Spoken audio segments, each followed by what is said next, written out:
नमस्कार साथियों, जय हिंद। अभी हम बात करेंगे बीपीएससी ट्री यानी तीसरे फेज की बहाली पर जो एक नोटिस आया है शिक्षा विभाग का बीपीएससी का कि संभवतः इसी महीने के लास्ट में 27 से लगभग 30 तक जो परीक्षा है वो विभिन्न जिला के डीएम को चिट्ठी लिखा गया है कि हम जो है टीआरई 3 की परीक्षा जो है अमुक अमुक तारीख से और इस पाली में लेने जा रहे हैं। तो जो जांच है अभी हम बात करेंगे वो जांच का जो टीआरई 3 में आर्थिक अपराध इकाई पटना जो इकाई टीम है वो कर रही थी। और जांच के बिंदुओं पर आपको याद होगा इसके पहले एक नोटिस जो है इससे पहले विभिन्न समाचार पत्रों ने प्रमुखता से छापा था कि बीपीएससी को 3 नोटिस गया है। 3 नोटिस के बाद भी वो जवाब नहीं दे पाई है कि आखिर जांच के बिंदुओं पर क्या कहना है बीपीएससी को।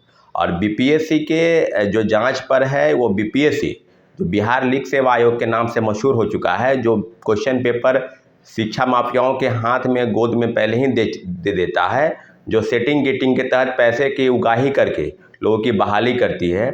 ऐसे बीपीएससी के पूर्व चेयरमैन जो छात्रों को दार्शनिक तरीके से ट्वीट करके लोगों को समझा के छात्रों को डरा धमका के बीपीएससी के गेट पर धारा 144 लगा के कि हम छात्रों अभ्यर्थियों के परेशानी की वजह से हम टीआरई 2 का रिजल्ट निकालने हैं, इसलिए धारा 144 लागू, प्रोटेस्ट नहीं होने देंगे।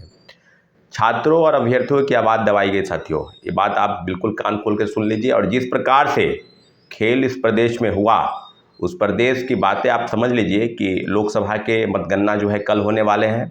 संभवतः जो एग्जिट पोल के आंकड़े हैं और विभिन्न टीवी चैनलों और पत्रकारों का यह अनुमान है कि प्रधानमंत्री मोदी तीसरी बार फिर से प्रधानमंत्री बन रहे हैं। लेकिन जो सूत्रों के हवाले से और जो मीडिया कन्फेस में या कई जगह के चैनल में चल रहा है कि बिहार की राजनीति, बिहार की सत्ता हो सके बदले, हो सके मुख्यमंत्री बदल जाए या कुछ और भी परिवर्तन देखने को मिल सकता है। तो कई चीज़ें लगभग इसी केंद्र बिंदु में है। हम बिहार की जब बात करेंगे तो शिक्षक बहाली के उन सभी विषयों पर जिस विषय पर पेपर लीक हुआ, हजारीबाग से 270 लोगों की गिरफ्तारी हुई, पटना में गिरफ्तारी हुई और मुख्य सरगना विशाल चौरसिया और विजेंद्र गुप्ता के बयान पर कि पेपर लीक कांड में बीपीएससी के अधिकारियों और कर्मचारियों की भूमिका है, क्योंकि उनके बिना रहते बिना क्यूआर कोड लगे प्रश्न पत्र उन लोगों के पास कैसे चला गया। और जो गिरफ्तारी हुई है और उसके बाद जो आर्थिक अपराध इकाई जांच कर रही है उस जांच के तहत तक जाने के लिए कई तरह के आधार आप समझ सकते हैं कि जो है सो वहाँ से रूम में ट्रांजिट रूम में जाने के लिए, इसके बाद जो है बीच में होटल पर से जो है वो क्वेश्चन पेपर निकाल लिया, बिना क्यूआर कोड लगे प्रश्न पत्र मुहैया हुए थे। बीपीएससी या आर्थिक अपराध इकाई इस बात की पुष्टि तो बीपीएससी तो पुष्टि कर ही नहीं रही है। और बीपीएससी के जो नए चेयरमैन बने हैं उनका तो कोई शक्ल भी नहीं देखा है कि कौन है, उनको तो कुछ पता ही नहीं है। तीन बार नोटिस बीपीएससी के अधिकारियों से हुई आर्थिक अपराध की। अब बोल रहे हैं कि हमको कुछ पता नहीं, हो सके सचिव स्तर से पत्राचार हुआ हो। जब आपको पता नहीं है कि इतने बड़े लीक कांड हो गए और इसके दोनों पेपर के टीआरई 1 और टीआरई 2 के जांच चल रही है। आपको अभी याद होगा कि टीआरई 2 में जिस तरह की चीज़ें हुई 6 to 8 को ओएमआर शीट की कार्बन कॉपी जो ये लोग अंतिम समय में सब्जेक्ट बदल दिए, इतिहास के जगह पर भूगोल, आप पोल साइंस की जगह पर अंग्रेजी, ये बदल कर जो खेल खेले, इसी का नतीजा है कि 6 to 8 का ओएमआर शीट की जो कॉपी है वो दोबारा जांच हो रही है। कोर्ट का आदेश है, माननीय उच्च न्यायालय का आदेश है कि 2 सप्ताह के भीतर ये सब जांच कर लेना है। दूसरा, जो सीटेट वाला फर्जी वाला खेल चला विभिन्न जिलों में, आप समझ लीजिए कि आप दरभंगा में 42 लोग पकड़ाए, उसके पहले 72 लोग और इस जिले से पकड़ाए, मतलब कोई जिला बाकी नहीं है जहां से सीटेट बड़े पैमाने पर। आपको याद होगा इसके पहले दूसरे स्टेट की जो महिलाएं हैं या दूसरे स्टेट के जो पुरुष हैं उनको कम से कम 150 में 90 नंबर मिनिमम कटअप जो है वो 90 लाना है। और बिहार के महिलाओं को 5% आरक्षण और SC ST को और OBC को जिस प्रकार के आरक्षण का लाभ है वो बिहार के महिलाओं के साथ साथ बिहार के पुरुषों को भी वो 60% जो है बिहार के पुरुष का है। यानी कहने का मतलब है कि 60% मार्क्स आपको लाने हैं दूसरे स्टेट के अनरिजर्व को और बिहार के मेल को भी 60%। उसके अलावा 5% के कैटेगरी के तहत वो रिजर्वेशन का आंकड़ा उसमें मिलता है। सीटेट वाले मामले पर फर्जीवाड़ा हुआ। उसके बाद हम लोगों ने लगातार प्रयास किया कि जो अभ्यर्थी हैं जो सप्लीमेंट्री रिजल्ट और रिवाइज रिजल्ट की मांग को लेकर हमारे साथी द्वारा एक आवेदन बनाया गया, उस आवेदन की कॉपी अपने पूरे डॉक्यूमेंट के साथ आप जिला में दीजिए। उसके बाद फिर पटना में हम लोग जो है उसको जमा करवाएंगे। सारी चीज़ें हो रही है, बिल्कुल हर जिला से हो रहा है। छात्र अभ्यर्थी जा रहे हैं, आवेदन जमा कर रहे हैं, रिसीविंग ले रहे हैं, बिल्कुल सील और मुहर के साथ। लेकिन हम बात करेंगे कि क्या TRE-3 जो पेपर लीक हुआ, जिस पर जांच अभी तक नहीं हो पाई है कि सरगना कौन है, यहाँ तक कि BPSC जो 300 लोगों की आप पर गिरफ्तारी हुई, उसको अभी तक नहीं बताया है कि उसका नाम क्या है, पता क्या है। आज जब तक कि महिलाओं और दिव्यांग को कोर्ट से एंटीसिपेटरी बेल भी मिल चुका है साथियों। तो आप समझ लीजिए कि जिस तरह की कार्रवाई हो रही है और जिस तरह का खेल चल रहा है, बिना जांच हुए क्या परीक्षा लेना संभव है?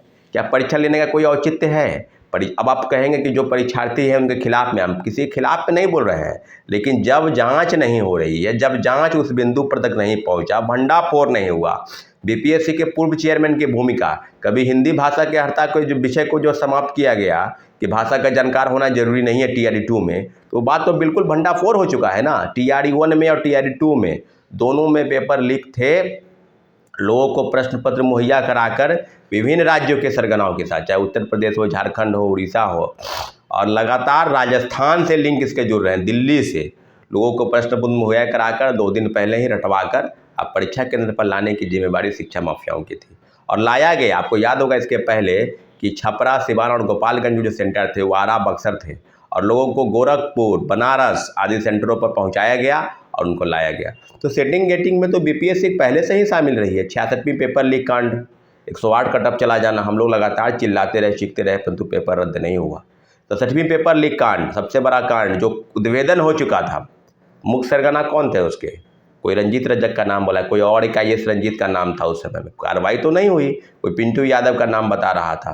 तो आर्थिक अपराध इकाई जहाँ पता नहीं किस प्रकार से जांच करती है कि जांच को आधे अधूरे समेट के उसको बुढ़िया बिस्तर में बांध देती है। तो पेपर लीक कांड कौन हुआ, उसका सरगना कौन है?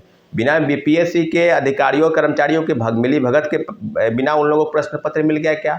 बिना QR कोड लगे, और वो ब्लैक लिस्टेड कंपनी चाहे जिसको ठेका मिलता है छापने का प्रश्न पत्र, उसको जिम्मा मिला।